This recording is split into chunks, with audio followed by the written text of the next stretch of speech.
All right, hi guys. Welcome to tonight, Evidence of God for Skeptics. This is our fifth session that we've been going through this, showing evidence for God. Tonight we're talking about the moral law and talking about miracles. Again, my name is Fred. Anything I say tonight, don't hold to be true. I want you to do your own research, right? I'm telling you what I found, the evidence I found, right? But do your own research, look into it on yourself. Don't just take my word for it. A lot of the materials you find will be that I'm covering is from the book I Don't Have Enough Faith to Be an Atheist. It's a great book. It's an easy read. Dr. Norman Geisler and Dr. Frank Turek. I have other books that I pull from, but this is the primary course, kind of the book that we're following overall as an overall outline. So you'll see a lot of references from there. I've updated the session count because I've combined a couple of things. So right now we're on session 5 of 9. 5 of 9. The first half of these was focused on proving that there is a God. The second half will be focused on, okay, now that we know there's a God, why is it the God of the Bible and not some other God? So the moral argument. First, let's cover the first two arguments we have so far. The cosmological argument. The argument is that everything that has a beginning has a cause. The universe had a beginning, as both atheists and non-atheist scientists agree. Therefore, the universe had a cause. And we believe that cause to be God. The teleological argument states that every design has a designer. The universe is a highly complex design, and therefore the universe had a designer.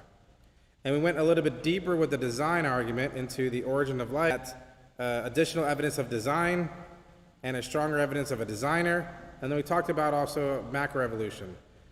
Not that macroevolution would disprove God if it was true, but that the science shows there's no science to support macroevolutions, and we went into that in the first four sessions. So the first four sessions were very scientific, tangible, physical evidence that you could look at, data that you could look at. This session is a little bit different. This session is a philosophical argument. It's different than the previous ones which were scientific based. Right? There are things that science can't prove. Science cannot prove mathematics and logic. Science can't prove metaphysical truths, such as, are there other minds that exist other than my own? Science can't prove ethical judgments, or science can't prove science itself.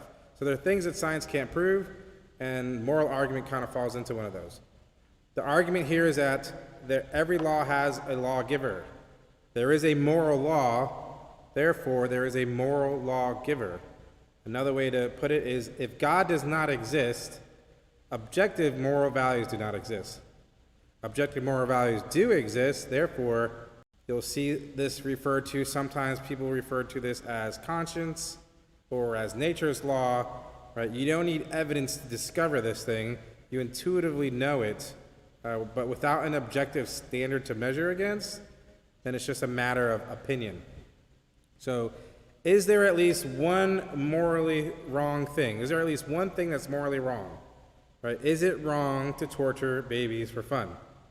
Was it wrong for Hitler to murder 6 million Jews? Was it wrong for Stalin to execute over 20 million people? If it's wrong, then there is a God. Otherwise, there's no standard for us to measure against beyond humanity. If there's no standard beyond our own, then it's just your opinion versus Hitler's opinion. Right? If there is no standard outside of humanity, then it's just your opinion versus mine. Right, so let's define some of these words of objective versus subjective. Objectively, subjectively. So subjective is something that's based on your personal feelings, your taste, your assumptions, your beliefs or opinions. That's subjective. That's what we mean by morally subjective. It's based on your opinion. Something objective is based on an object. It's not based on human, it's based on an object. It's not influenced by personal feelings or opinions. Right? It's backed by some type of analysis or facts or evidence. So sometimes you might hear people like to say, facts don't care about your feelings, right? They're saying in a rude way, basically, you're saying something subjective that's based on your feelings, not something that's objective based on actual hard evidence. About 6 years ago, 2015, somewhere around there, Tiffany, my wife, and I went to Israel. We were there for 2 weeks for a tour, and we went all over Israel, and it was an amazing experience. Near the end of the tour, we ended up going to the Holocaust Museum and seeing the things they had there. The Jews, they built this amazing looking Holocaust museum, and we found in there, one of the exhibits was a huge pile of shoes, Right? It wasn't this image, but it was a huge pile of just shoes from all the people that were killed during the Holocaust. Right? It wasn't all of them, but it was a substantial amount. Right? People that were killed, that were murdered, that were dehumanized. Right? We have a disturbing, horrific picture here from the Holocaust, right? From a concentration camp. Right? This we know to be evil. This we know to be morally wrong. Right? It's wrong to murder. It's wrong to take a life. Yet, if there is no God, this being wrong is simply your opinion versus Hitler's opinion. If there's no standard to measure against, this is an evil. This is just your opinion. Right? Who's right? Who's wrong? Is Hitler wrong? And Mother Teresa's right? Right? How do we know one is more right and one is less right? How do we know one is more evil and one is less evil? Right? Without something to measure against. Right? Another way to put it, another example we have, for example, here's a map. Here's maps of Scotland. Map A and map B. One of these maps is more right, one of these maps is more wrong. So I'm going to ask out loud if someone shout out.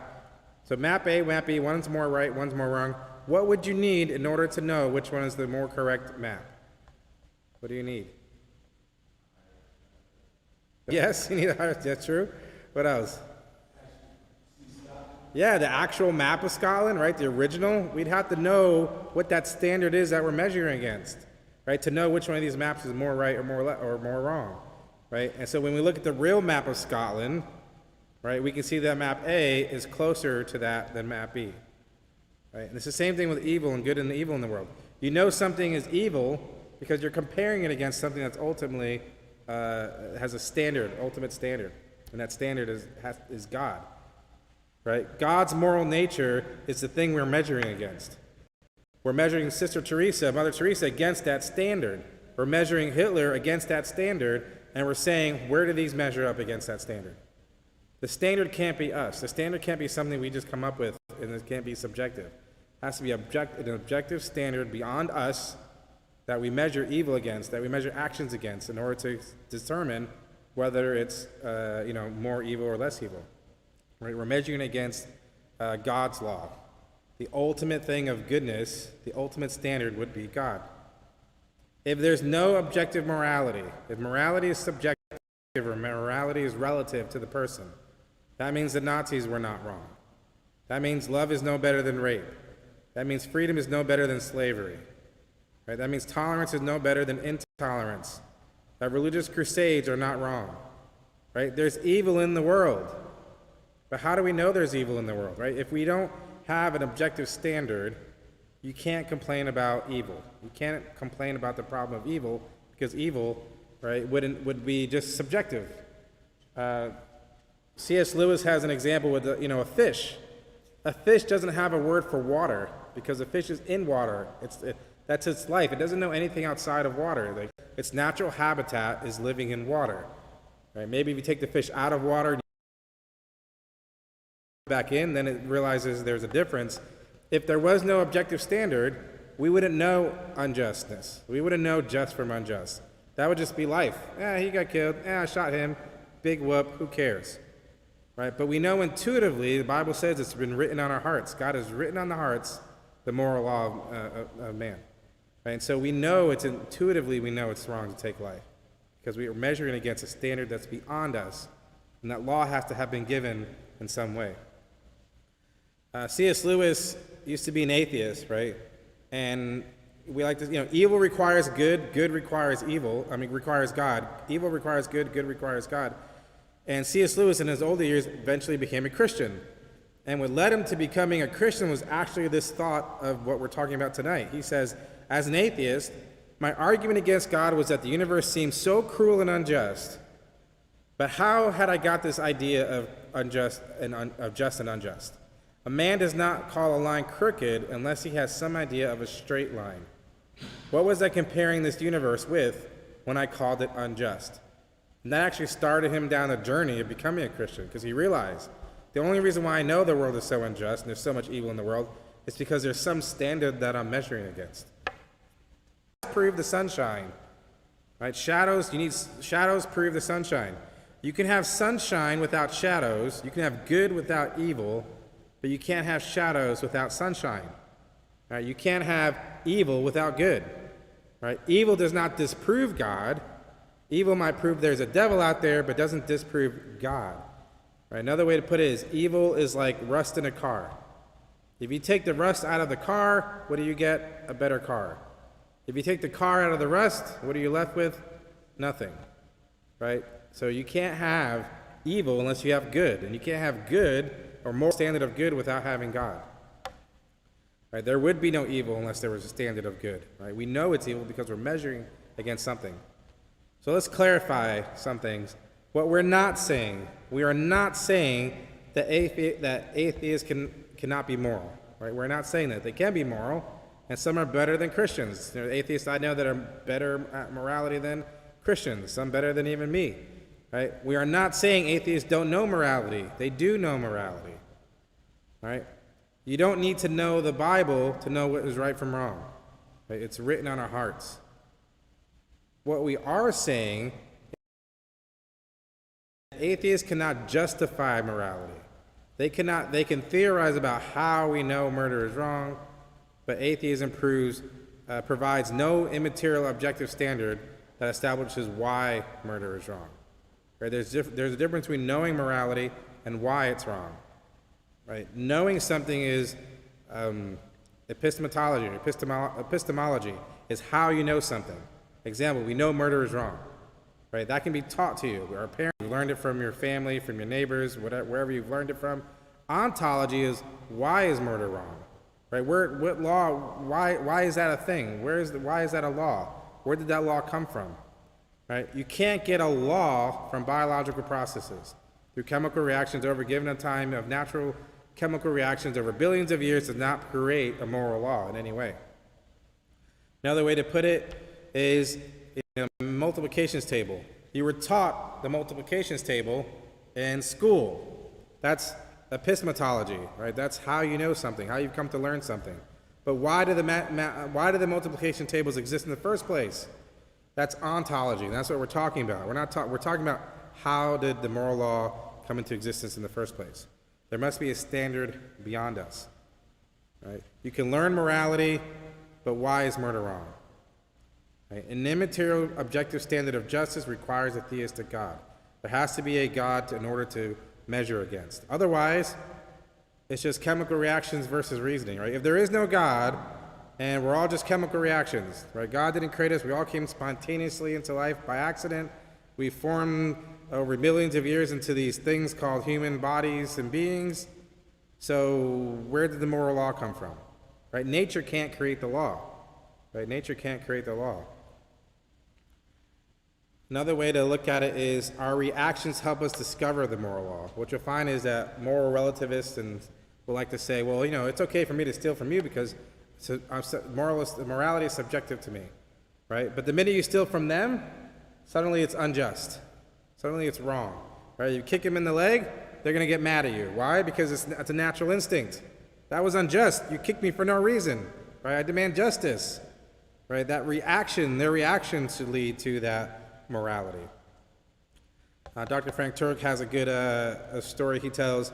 A professor gives his students homework for the week, and he says, you have to write a 20-page paper on ethics, and morality, and you have to hand it in by this date, at this time, and off you go.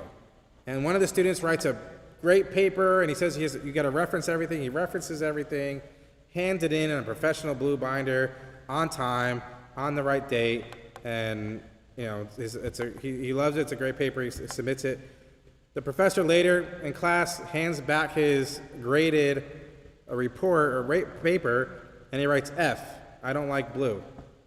Right? And the student gets upset. So after class, the student is mad, is upset, goes to see the professor.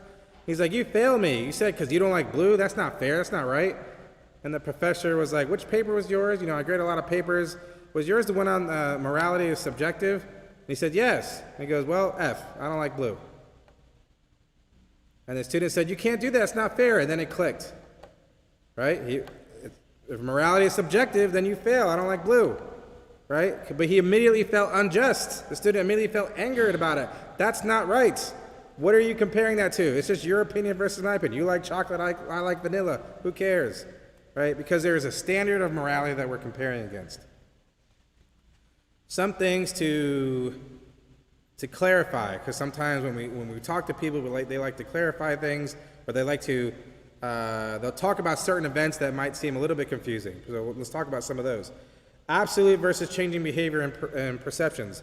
What people do changes. What they ought to do does not change, right? Everyone makes mathematical mistakes. That doesn't mean that there's no unchanging rules of mathematics, right? If you make a moral mistake, that doesn't change the moral law.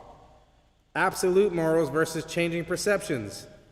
Back in the 1700s, we used to burn witches at the stake, right? And if you talk to some of our more relatives, they might say, we don't burn witches today. See, morality is subjective. But think about why they were burning witches at the stake. Think about if today there was a group of people running around outside in town, cursing people, turning people into frogs, doing all kinds of things, killing people. What would we do? We'd round them up and we'd get rid of them, right? We'd put them in jail, on the death penalty, whatever it was, because they're causing chaos and killing people and cursing people, right? If you go back now, the reason why we don't do it is because we know witches can't do those things. But back then, they honestly believed that to be true.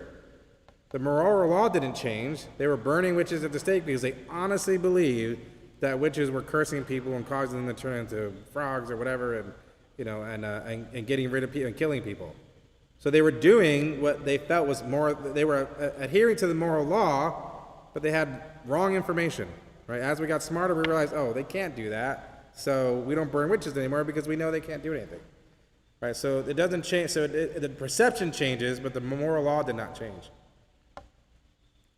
Or they'll apply more. What about absolute morals versus a particular situation? So if we fail to know the right thing to do in a particular situation and come to different conclusion, that doesn't make morality subjective.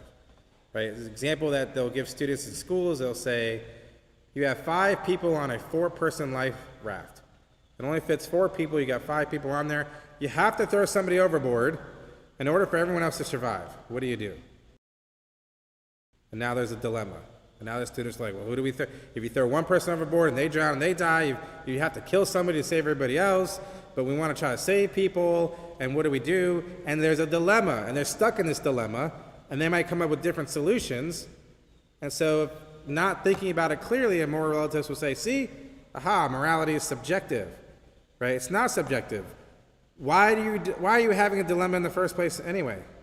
Because you're trying to save all the lives. Because it doesn't mean nothing just to throw somebody over the board and let them die. Your dilemma is the moral law is causing your dilemma. The fact that you're even having a dilemma proves the moral law. Because you're trying to find a way to save everyone's life.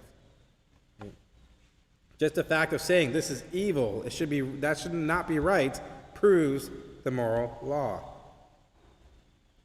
There's also something they use, something we call absolute command of what versus relative culture of how.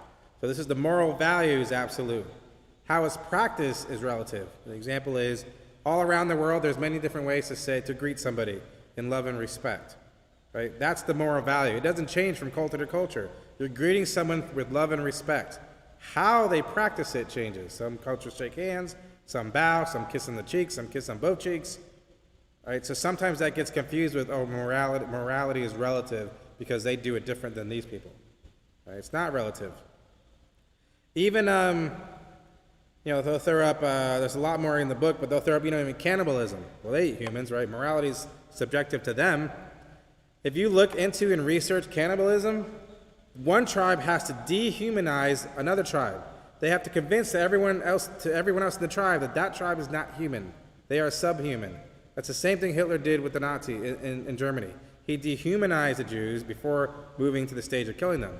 Then when the cannibals do kill a human and take life after they've dehumanized them, they go through a whole ritual process to try to make amends for doing so. They don't just like, oh, whatever, just kill them and eat them. No, it's a whole ritual because they know intuitively that they shouldn't be doing that. Right? That they should not be doing that. Without an objective source of morality, right, with no God, then what Hitler did is a matter of just opinion. Right? If at least one thing is morally wrong, like it's wrong to torture babies, then God exists. Because there's a standard we're comparing against that's beyond us. In the end, atheism cannot justify why anything is morally right or wrong. It cannot guarantee human rights or ultimate justice, right? To be a consistent atheist, because you find atheists that try to change depending on the scenario, and they'll try to steal from God. But to be a consistent atheist, you have to believe that there is nothing really wrong with murder, rape, genocide, torture, or any other heinous act. By faith, you have to believe that there is no moral difference between a murderer, a missionary, a teacher, a terrorist, Mother Teresa, or Hitler. By faith, you have to believe that real moral principles arose out of nothing. Such beliefs are so clearly unreasonable that we don't have enough faith to be an atheist. And so that's the conclusion of the moral law. Now I want to move into, to bring it all together from the sessions that we've talked about.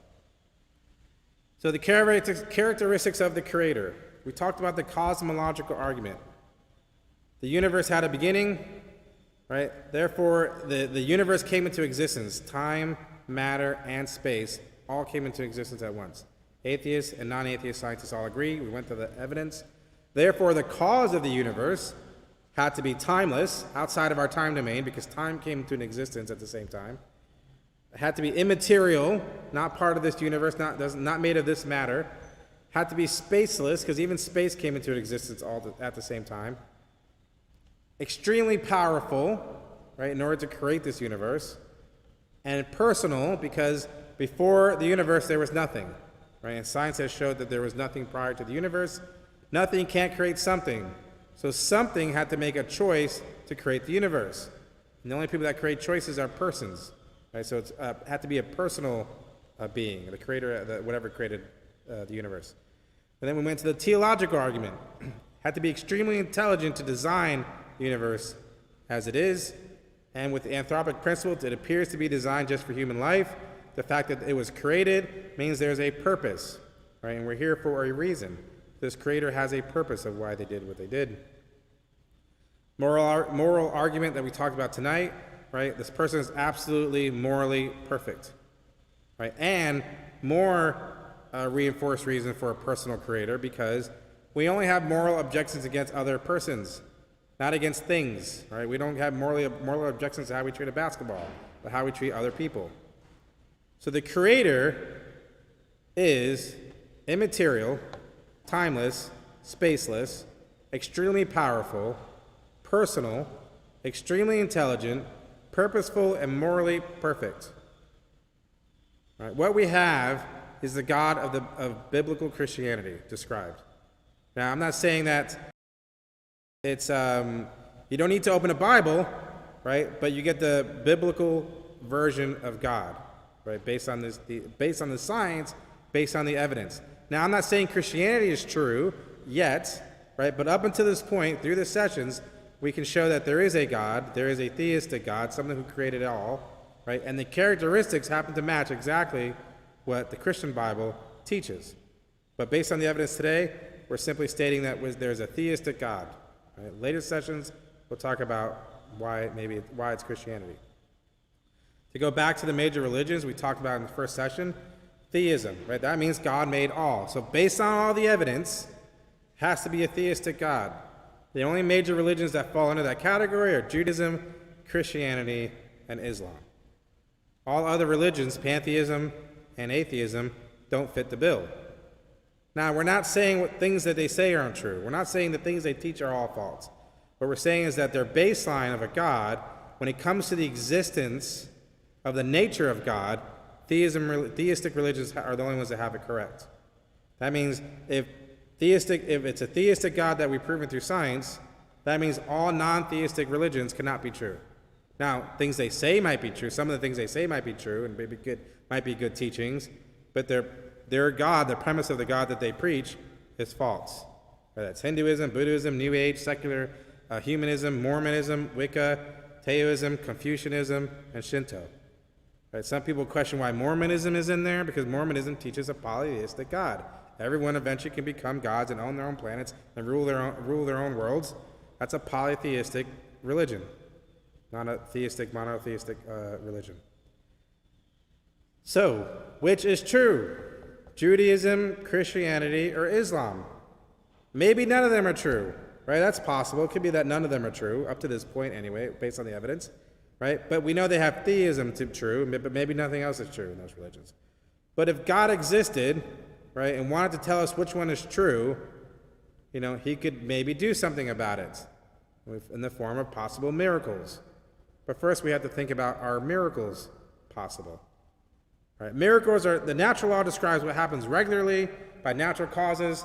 Miracles, if they occur, describe what happens rarely by supernatural causes. Is our universe open or closed? Right? A closed box universe, nothing exists outside of it. Right? I believe that we have an open box universe. The universe is open, and something that exists outside of it is God. And God created the box. God can also reach in the box to manipulate its contents. 500 years ago, how did kings communicate? Back in the day, how did a king communicate to another king 500 years ago? Someone shout out a possible guess. Couriers, that's right. They write a message to a courier, they hand it to the courier would take it to another king. How would the king know that it's from that actual king? What would need to be on that message?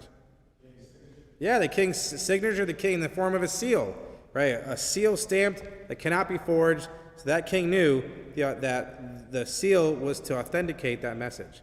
Right? Miracles are a way that God uses miracles to authenticate God's messenger, God's message through his messenger. So miracles confirm the messenger. Signs of the miracle confirm the message or the sermon.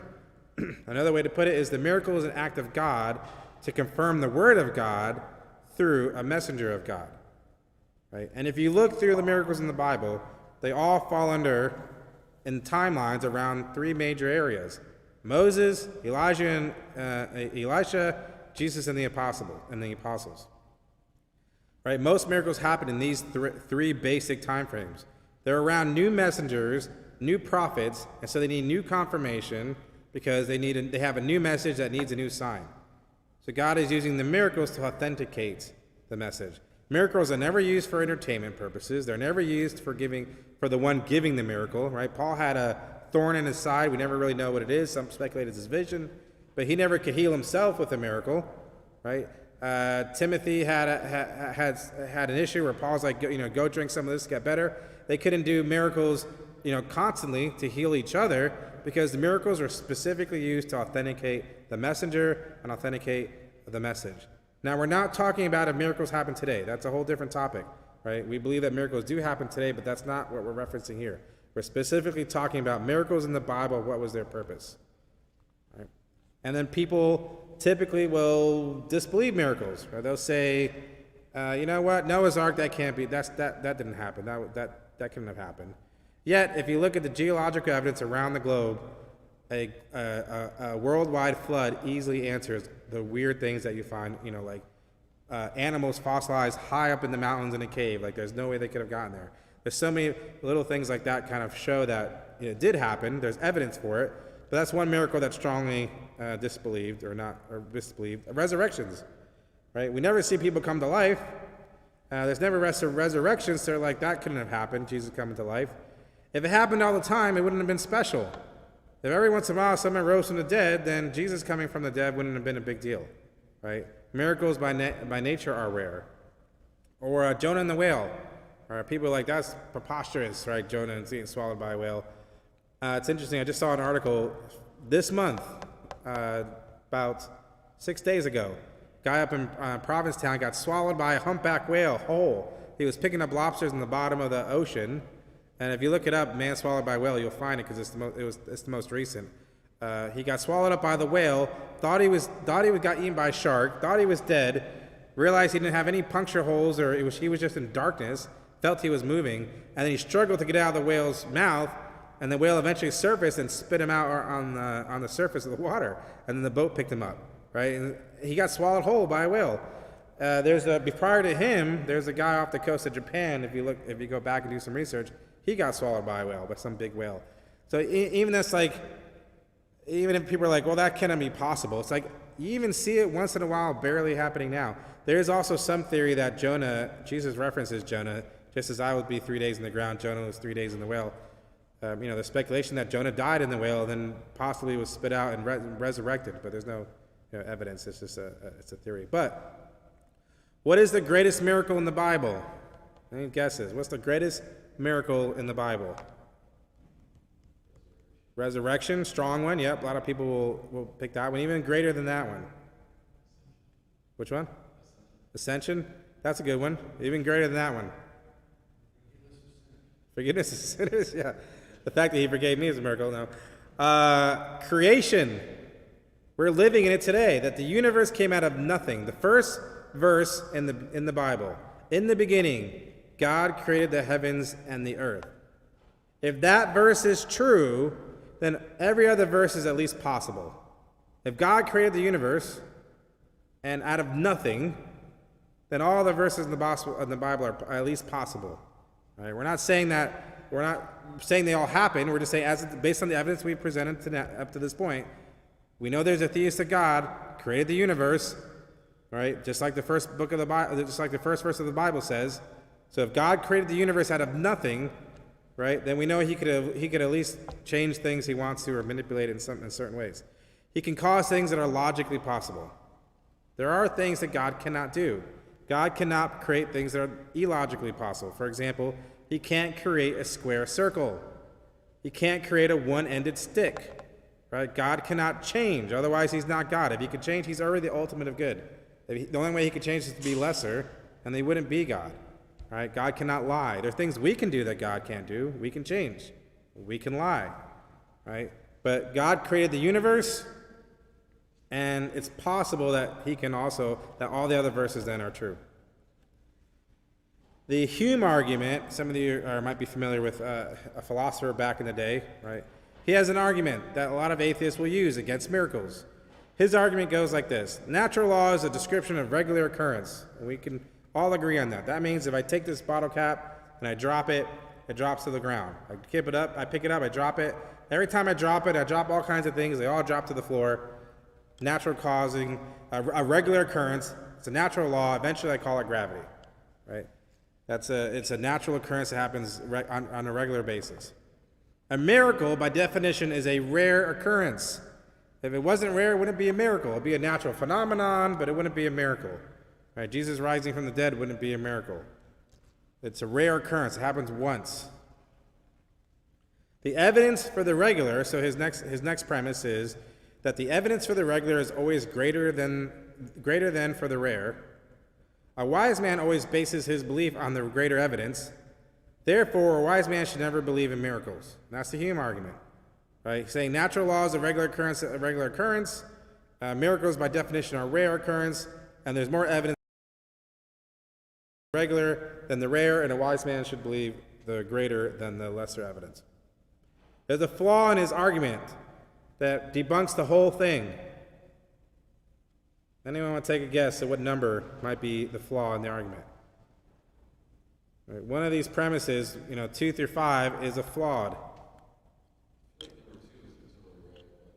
Number 2 is what? I feel like a miracle is not just a rare occurrence. It would be something outside of natural law. Yeah, you could have several miracles, but I guess the miracle itself would be rare. Like, it doesn't happen, right? Any other guesses? 4, wise man, that's true. I mean, I guess you define wise, but, right? Any one more? 3, Yeah, 3. The evidence for the regular is always greater than the rare. That is a false statement, and I'll show you that. So the fact that it's a false statement debunks the whole argument. So anyone that uses the Hume argument on you, right, I know that his statement is completely false. There's other reasons for his argument to be false. The evidence for the regular is not always greater than for the rare, right? And we can show it through Hume's worldview at the time. If his argument was correct, right, then the Big Bang would not exist. It's not based on a regular event. It happened one time, right? It's not a regular, natural, reoccurring, a natural occurrence, right? The origin of life, right, does not occur regularly, but yet we know it exists. We're all here, but none of us was there. We just know that it happened, and it happened once. Right? Macroevolution, if it was true, cannot be repeated. So why do they believe in macroevolution if they're saying that only the regular occurrence is what you should believe in, and not the thing? And they can't even show proof of that, yet they believe in it. The entire history of the earth cannot be repeated. Right? If what you did last week, you remember it, you were there, but that happened one time. So you shouldn't believe in it. Right? That statement that the evidence for regular is always greater than the rare is a false statement. So the whole hume argument falls apart. There's a scientist, atheist, Darwinist, Marxist guy, Richard Lewontin, right? He was doing a book review for the New York Times, and he wrote in there, it is not the methods and institutions of science, it's not that the methods and institutions of science somehow compel us to accept a material explanation of a phenomenal world, but on the contrary, that we are forced by our prior adherence to material causes. We are forced by the things we already believe in and trying to support, such as evolution, such as not being a god. For we cannot allow a divine foot in the door, Richard Dawkins says. Basically, yes, there might be miracles, but we cannot admit that, because that would deviate from what we've been saying this whole time. And if we admit there are miracles, then we are admitting that there's a possibility of a God, and now the issue is, we think the problem is the cosmic authority. Most atheists and scientific atheists, if you look at the way they speak, Dawkins, even Chris Hitchens before he passed, there's a cosmic authority problem. Right? They don't want there to be a God. They don't want God to exist because then they want to avoid the morality of it. They want to do their own thing. There's a question Dr. Frank Turek likes to ask. If Christianity were true, would you become a Christian? Right? If Christianity were true, would you become a Christian? And he still gets atheists to say no. That's an unreasonable statement. If Christianity was true, and we knew that to be true, most single biggest event in the history of the world, of Jesus, right? If Christianity was true, would you become a Christian? If the answer is no, and you're thinking no, it's not truth that you're after, right? It's not. You are being unreasonable in denying if we were to say that statement. If Christianity is true, would you become a Christian? Your answer would be yes if you were a reasonable person. So now that we've shown theistic God exists, the idea is now is like, and again, reference the book, great book. I don't have enough faith to be an atheist. Now that we've shown, up to this point, we've shown that there's a theistic God. We've shown the scientific evidence in the first four sessions. We've shown evidence tonight. All of it together.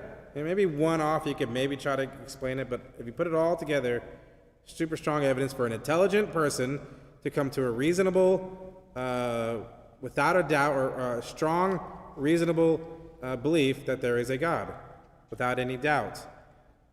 Now the question is, going forward, has God used miracles to confirm Judaism, Christianity, or Islam? And now that we know there's a theistic God, we have evidence for that.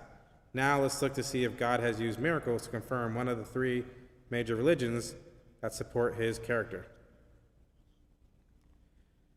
That's the end of tonight's session, session 5. And the next session will be focused on, is the New Testament accurate? Focused on, is the New Testament accurate? Some good reference books is A Mere Christianity by C.S. Lewis.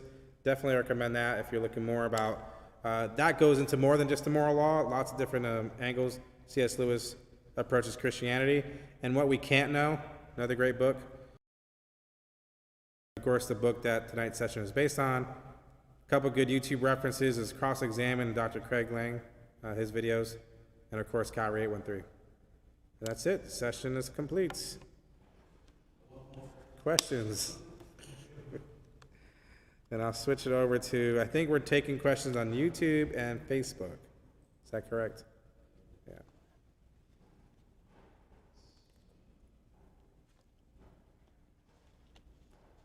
So that definition, so what is your definition? A miracle is something that happens, a miracle is something that happens rarely. So there's different ways to look at it, because there is like divine providence, which is different than a miracle. So if the example they have is during a war and a fog comes over the battle, there was a war where the fog comes over the battlefield, and the enemy the enemy is hindered, and so the good side wins. That would be divine providence, because fogs aren't rare.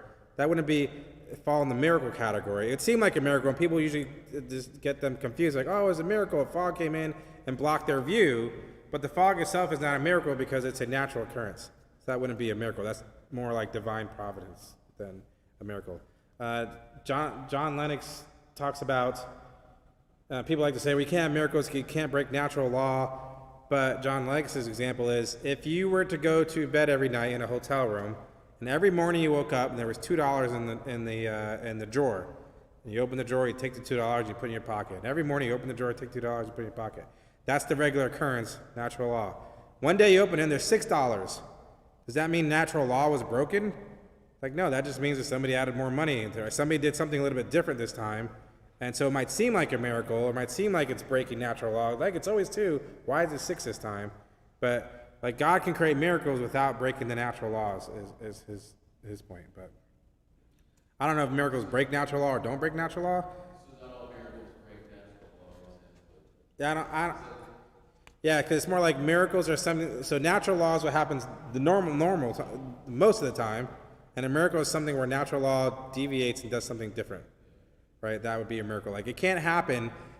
It can't happen on its own. It had to have a supernatural interference, if that makes sense. So now a miracle can't happen on its own. Something had to interfere with it from the outside.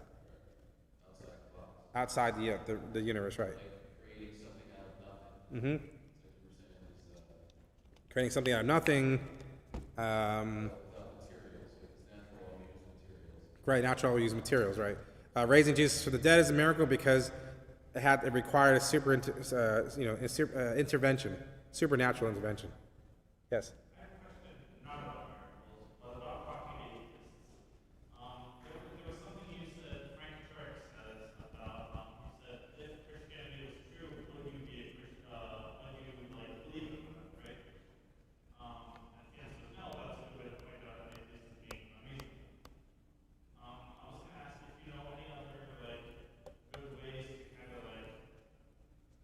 I'll just get them thinking, maybe? Yeah. So to clarify this, he actually asked 2 questions. I just summed it to this one for the time's sake. He actually says, if I asked you a question, would you answer it truthfully and honestly? And they say, yes, I would. Okay, if Christianity was true, would you become a Christian? And they're like, no. They say no, then it's like, you're not thinking with your brain, you're just thinking you're being strong-willed, you're refusing it just to refuse it. But other things too that you ask is like, well, it depends what topic it is. Like if it's origin of life, right? How does evolution explain origin of life? It can't. Or the morality issue.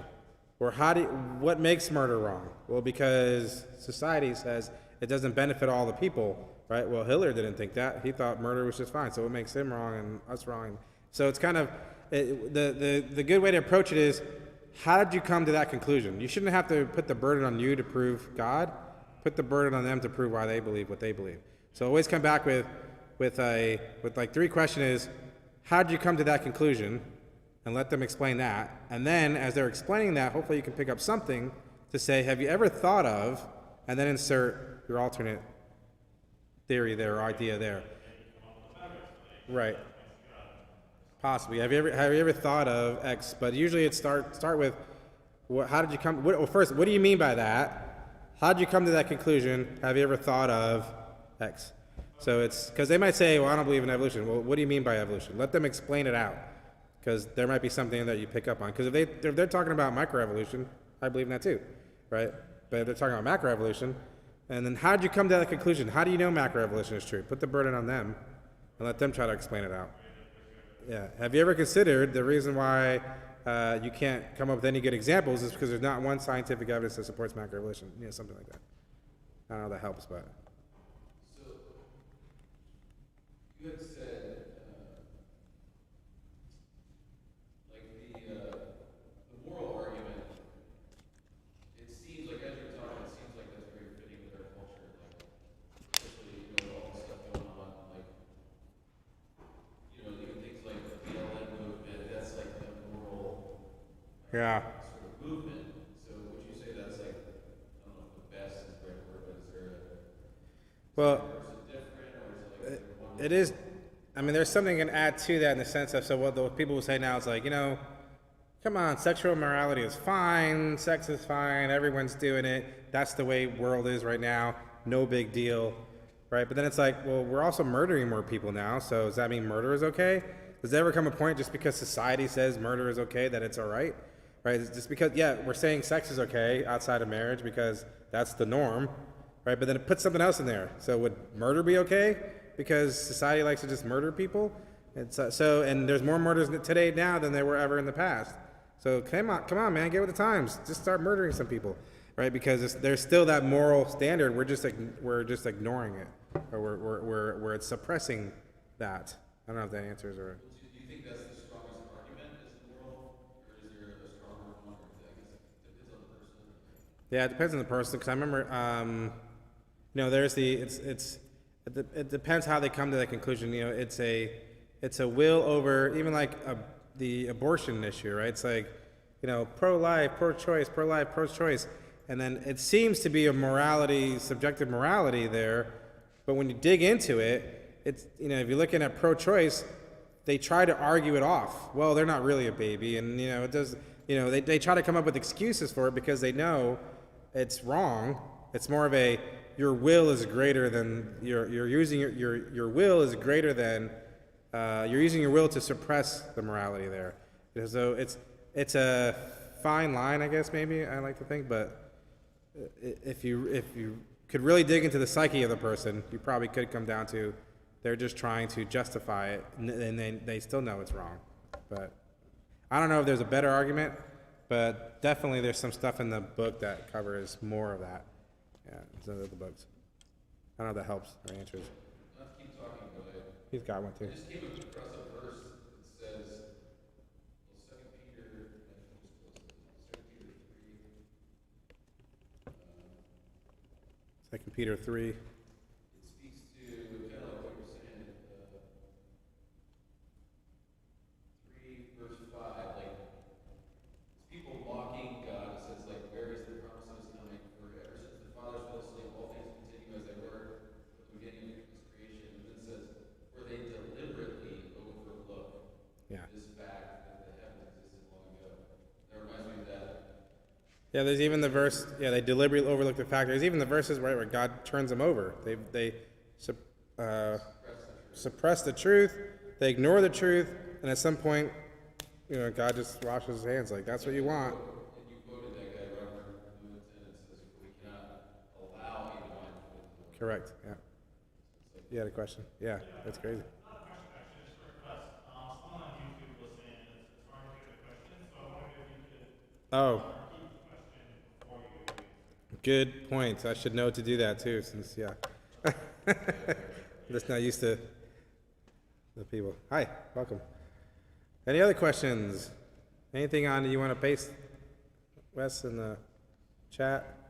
This is that was your wife complaining, so. That's funny. Yeah, so some of the questions were how to speak to atheists, and the other one was how to deal with society today as, more immoral things become the norm, I guess, kind of in a way. Yeah. I'm wondering how to be more proactive in like debate. I mean, why isn't debate popular? Yeah, why isn't debate popular? I mean, like why can't we have honest debate about these topics? It's like Yeah. it just seems like nobody's really after. Yeah, no one wants to be subjective. So the question was, how do we have better debates? But you're right. No one wants to think on both sides. That's why. What's that phrase we said earlier? Right? Facts don't care about your feelings, but it's like people are just going off of their feelings, not going off of objective facts and factual information. Yeah. They can't handle it. Any questions back there? All right. What was that? An old one? Okay, gotcha. All right, well, that's it. Thank you guys very much. We'll see you next month for getting into now why it's the Christian God. Now that we know there is a God, why do we believe it's the Christian evidence for the Christian God versus the other ones? And that's it. Thanks, guys.